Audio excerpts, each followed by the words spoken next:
Hello everybody, this is Saba here and you are watching planet profit. साल 2020 है और ये साल हेल्थ के बारे में हमें बहुत कुछ सिखा के जा रहा है। पैंडेमिक क्या होता है और इससे हमारी जिंदगियों पे क्या असर पड़ता है, किस तरह से हेल्थ की वजह से हमारे सारे फाइनेंसेस गड़बड़ा जाते हैं, ये सारी चीज़ें इस साल हम बहुत करीब से देख रहे हैं। और इस साल हेल्थ और उससे रिलेटेड सारी चीज़ें हमारी लाइफ में टॉप मोस्ट प्रायोरिटी है। वैसे तो पहले भी होनी चाहिए थी, बट इस साल और भी ज़्यादा है। इस वीडियो में हम देखेंगे कि किस तरह से एक हेल्थ इंश्योरेंस से आप अपने फाइनेंसेस को प्रोटेक्ट कर सकते हैं और उससे रिलेटेड कुछ और ज़रूरी बातें हम जानेंगे। टोटल 4-5 वीडियोस का हमने ये पूरा हेल्थ के ऊपर सीरीज किया है। Before starting the video, I would request you all to please like, share and subscribe to our channel planet profit और हमारा हौसला ऐसे ही बढ़ाते रहिए। तो आइए शुरू करते हैं आज का वीडियो। आज हम सिर्फ एक ही बात करेंगे कि क्या हमें एक हेल्थ इंश्योरेंस लेना चाहिए, और इस सवाल को अलग अलग नजरिए से देखने की कोशिश करेंगे। So to know whether you need a health insurance और नॉट, अपने आप से एक सवाल कीजिए कि कल आपको या आपके परिवार में किसी को कोई गंभीर बीमारी हो जाती है तो क्या हमारे पास 15-20 लाख रुपए हैं कि हम बिना किसी फाइनेंशियल प्रॉब्लम में आए या किसी से उधार लिए इतना मेडिकल का खर्चा उठा सकेंगे। और आजकल जिस तरह के मेडिकल के खर्चे हैं, जरा से किसी बात पे हॉस्पिटल भी जाना पड़ जाए तो लाखों का खर्चा आ जाता है, या इस तरह का कोई पैंडेमिक आ जाए तो कब किसको कहाँ हॉस्पिटल में एडमिट होना पड़ जाए ये कोई नहीं कह सकता। So it's always sensible to buy a medical health insurance for yourself and your loved ones. That's why for most of the people health insurance लेना एक इंटेलिजेंट डिसीजन है। बट कुछ लोग अब ये भी बोलेंगे कि हम नौकरी करते हैं और हमारी कंपनी जिसमें हम काम कर रहे हैं वो हमको मेडिकल इंश्योरेंस देती है, तो फिर हमको मेडिकल इंश्योरेंस क्यों चाहिए। तो इस सवाल के जवाब के लिए भी आपको एक और सवाल अपने आप से पूछना पड़ेगा। क्या आपको पता है कि आपकी कंपनी आपको कितना मेडिकल इंश्योरेंस देती है? उसके बारे में जानिए और पता कीजिए और कंप्लीट इन्फॉर्मेशन उसके बारे में गैदर कीजिए। और सेकेंडली, फर्ज करिए कि सपोज आज तो आप काम कर रहे हैं, कल को आपका मूड होता है कि मुझे अपना कोई बिजनेस सेटअप करना है या मुझे जॉब छोड़नी है, तो उस टाइम आपके पास कोई हेल्थ कवर नहीं होगा अगर आप ऐसा कुछ डिसीजन अपनी लाइफ में लेते हैं तो।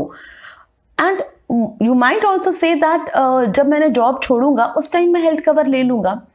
बट जनरली होता क्या है ना कि बाय द टाइम हम लोग ये इतना डिसीजन ले पाते हैं, कोई बिजनेस का आइडिया मैच्योर कर पाते हैं, अपने लिए उतने फंड्स इकट्ठे कर पाते हैं, by that time we tend to enter the middle age and we might develop the lifestyle disease like high blood pressure, diabetes, which are very common these days.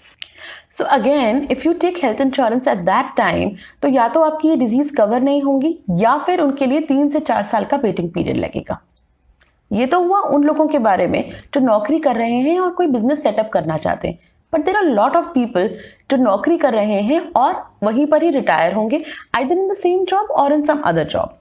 सो आपकी बात बिल्कुल सही है कि आप फुल टाइम कवर्ड रहेंगे medical insurance में, but retirement, उसके बाद क्या? रिटायरमेंट पे आपका हेल्थ इंश्योरेंस कवर स्टॉप हो जाएगा। एट दैट टाइम आपके पास हेल्थ कवर नहीं होगा, प्लस विद एज आपकी बीमारियों की प्रोबेबिलिटी बढ़ जाती है, तो एक वो भी हमारा को प्रॉब्लम रहेगा। एंड उस टाइम अगर हम हेल्थ इंश्योरेंस कवर लेने जाएंगे तो या तो हमें बहुत महंगा मिलेगा, या कई बार कंपनीज आपको देना भी नहीं चाहती है बिकॉज कोई ना कोई डिजीज या कुछ ना कुछ प्रॉब्लम हमें हो गई होती है, तो इट माइट हैपन कि आपको कोई कंपनी उस टाइम कवर ना दे। फॉर एग्जाम्पल, या दे भी सही तो बहुत सारे कंडीशंस के साथ। फॉर एग्जाम्पल, सपोज आपको हार्ट का कुछ प्रॉब्लम हो गया, तो कंपनी ऐसा बोलेगी कि मैं आपको हेल्थ कवर दे देती हूँ, लेकिन हार्ट और उससे रिलेटेड कोई भी बीमारी उसमें कवर नहीं होगी। So then again it is a complication. So the safe bet is, if you are working in a private company, you should get yourself a health cover personally. अब बात करते हैं गवर्नमेंट एम्प्लॉयज के बारे में। Government, state या central, दोनों governments आपको हेल्थ कवर देती हैं और ये बहुत अच्छा ऑप्शन है। एंड अगर आप इसको अवेल कर रहे हैं तो ये बहुत अच्छी, it is the best bet.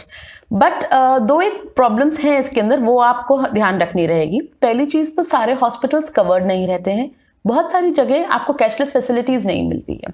और तीसरा प्रॉब्लम है, बहुत कम्बरसम प्रोसेस है, पहले अप्रूवल्स लो, रेफर करवाओ हॉस्पिटल्स, उसके बाद भी बहुत सारा पेपर वर्क इन्वॉल्व रहता है।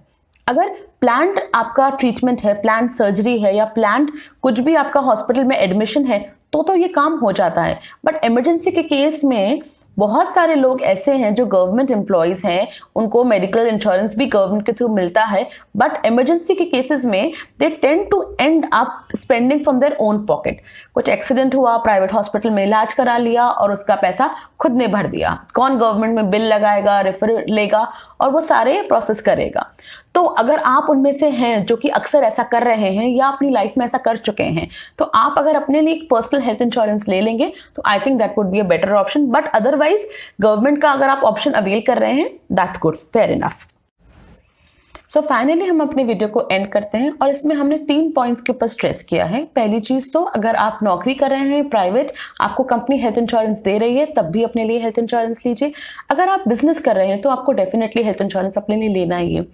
और अगर आप गवर्नमेंट एम्प्लॉय हैं तो आप अपना गवर्नमेंट से अवेल कर सकते हैं, but if you are the one जो कि गवर्नमेंट एम्प्लॉय होते हुए भी वहां पे रीएम्बर्समेंट नहीं लेते हैं, तो ज्यादा बेटर ऑप्शन है कि अपने लिए एक प्राइवेट हेल्थ प्लान ले लें। So let's commit to health and health insurance as we say goodbye to 2020 and promise ourselves that we buy a good health insurance this year. Thanks for watching our video and अगर आपका कोई भी query हो तो please नीचे comments में आप mention करें and we'll reach out to you personally. Thank you.